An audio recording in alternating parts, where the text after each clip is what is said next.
President Obama has repeatedly assured Americans we are going to defeat ISIS, but a new poll shows most of the country isn't satisfied with how the war on ISIS is progressing. More people than ever since 9/11 think the terrorists are winning, 40%.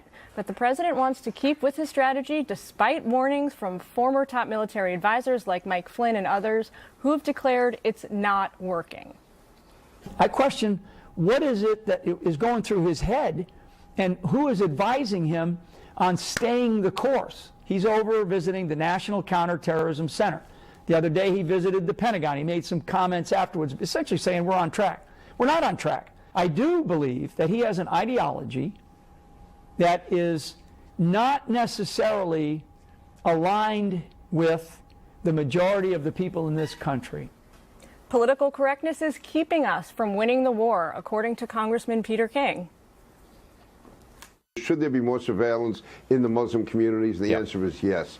And there should not be restrictions put on the police. The reality is solid police work means you go where the threat is coming from. And the threat is coming from the Muslim community. We're really blinding ourselves and tying our hands and going to cause loss of life by this political correctness.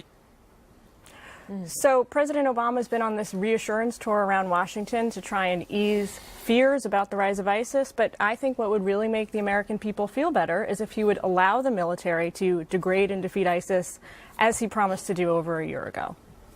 What do you guys think? I would be very curious to see that happen. I would love to see that actually take place, and I would love to know publicly what's going on. Does anyone have a video camera when you start bombing sites? Can you show us some of the progress you're making? Can we get some captured soldiers? We find out 8 months after a big raid that we got information that ISIS has a plan to raise money by harvesting organs. Okay, start letting us know what's happening, the progress you're making. You take out a leader. Well, tell us who this guy is, and give us an idea along the way that you're engaged. What would be wrong with seeing something public of an embrace, a la Bill Clinton of the San Bernardino victims? I would love to know that he's thinking about them in Hawaii. I would love him to know that he's following the investigation, which revealed that the cleric involved in the mosque might have something bigger in mind, that he was flat out lying when he said he really didn't even know these killers. But you know what? You're asking for a different president. You're asking for a completely different commander-in-chief, and you heard it right there from Lieutenant General Mike Flynn saying that his ideology is completely inconsistent with combating this war on terror. I mean, you couldn't make a stronger statement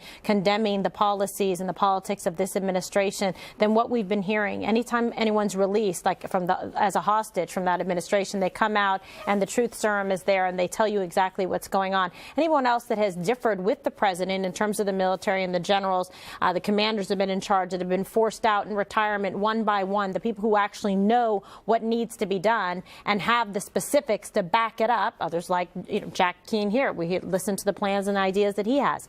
Unfortunately, that's not what this president wants to do. He really doesn't want to do it. He's going to do bare minimum. He wants to focus on the things that he wants to do. I mean, it's really true. Well, to Brian's point, though, something really interesting that happened last week is the president gave his last 2015 presser, right, in the White House briefing room. It was long. He took a lot of questions. One of the things he said was, I acknowledge that some of the criticism from the American people and maybe from the media has been correct about the fact that I have not really done a good job of explaining to people the anti-ISIS campaign, what we're doing on the ground, what we're doing in the air, what the goals are. And he actually, it was very interesting because he very thoughtfully sort of said, okay, I get that. For the first time, he said, I kind of understand why people are critical about me. So much. Well, I mean, he's saying you're not just understanding the way I'm explaining it, not I'm doing it wrong.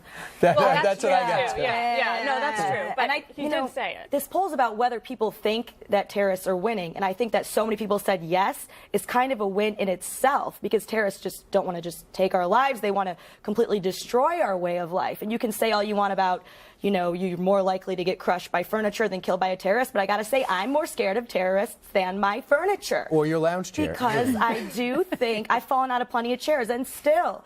But I do think that it's because we're worried that it's going to get worse because we're not seeming to do anything to make it better. So that's kind of a win in itself that people are so scared, because that can interfere with your way of life. Also, the Paris attacks, even more than the San Bernardino attacks, turned the paradigm on its head. It showed us that regardless of whatever progress the administration is making on the ground in Iraq and Syria and the broader Middle East, ISIS has come now halfway across the world and has penetrated the heart of Western Europe. And that's now the get. That's where the attention is focused. The day after. Exactly. The day after he said they were contained.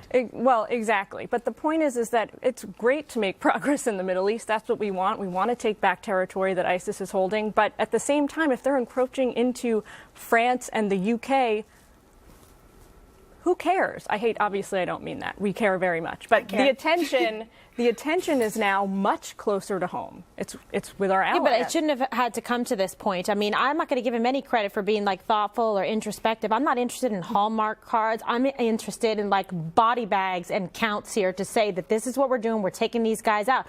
We wouldn't need to be convinced or soothed by his, rhetoric if we actually saw the results. The proof would be in the pudding. It's not there. He can't make it up. So, and we already know, in fact, where his mind and his focus is. And he's in Hawaii. He's not thinking about San Bernardino. And you know what the thing is, and I know, Kirsten, why don't you weigh in? Well, no, I think he can think about this on vacation. I don't. Presidents, when they travel, are always working. But I do think that there is something probably to this ideological issue that he doesn't, that he sees this very differently than other people do. And look, I do think he's fought the war on terror more than a lot of people will give him credit for in terms of the drone wars and all that kind of stuff. But at the same time, I think he was very slow to recognize how dangerous ISIS was. Well, I mean, there's no doubt about it. I mean, he from the beginning was dismissing them as the JV team when I think people knew they weren't, and he has been flat-footed, and it's we're seeing and what's happening. I would think three of his own Secretary of Defenses have said the same thing as he lets Gitmo guys out, and we're wondering where they're going back to the fight. But at least he's not worried about their habeas corpus rights when he's droning everyone. All right, so now Gallup has released its annual list of most admired people. Donald Trump is on it for 2015, and you might be surprised to hear who he is tied with coming up next.